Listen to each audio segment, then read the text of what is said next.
Good PM mga guys. So gusto nyo bang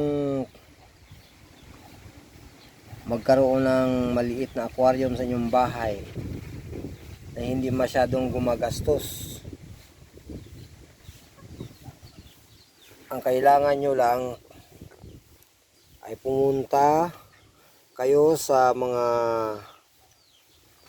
junk shop na may mga malalaking refrigerator na sira at kunin nyo, hingiin nyo or bilihin nyo. Sumura lang, hindi na kayo kailangang maggawa ng aquarium na salamin. So dito, ito yung aking ginawa. Ayan. So tingnan nyo. At pumunta lang kayo sa tabing dagat para manguha ng mga corals para ilagay.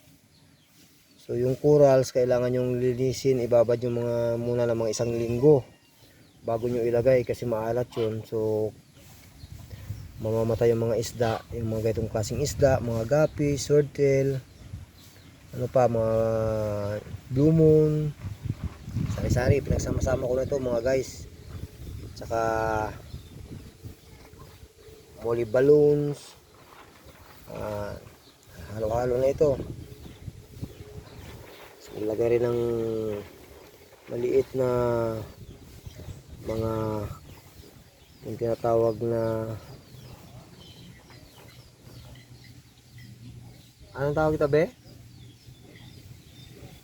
Mga water lily. Ayan.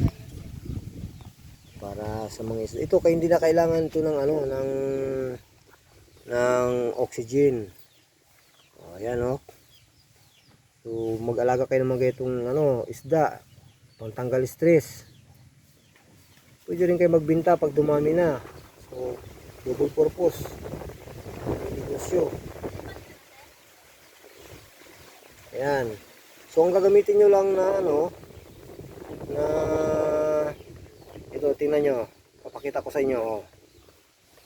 Yan, yung ng refrigerator yung sa loob. Yan. So ito hingiin nyo lang sa mga junk shop, mayroon yan. O kaya bilihin nyo sa murang halaga kaysa magpagawa kayo ng aquarium na mamahalin. So dito, lagay nyo lang sa labas ng bahay nyo. Ito sa labas ng bahay ko lang nilagay ito. Ayan. So nilagyan ko ng corals. Ayan, magandang corals. So design para maganda rin tingnan. Mga halaman. Ayan.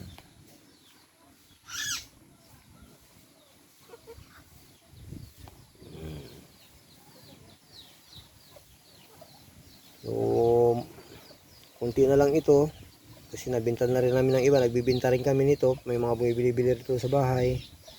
Ayan. So sa may mga gustong bumili dyan, mag PM lang kayo. Dito lang sa area namin, malapit sa Puerto Princesa City, Palawan, Inagawan Sab. So hindi pwede ang mga malayo, dito lang. O, ayan. Kita nyo? So napakaganda. Lagyan nyo lang ng mga corals. Ito ay ang gamit ito, yung lang ito, loob ng refrigerator. Takpan nyo lang yung butas dyan. Lagyan ng bulkasil o ano may tatanim, ilagay nyo, takip nyo. Okay guys, thank you for watching.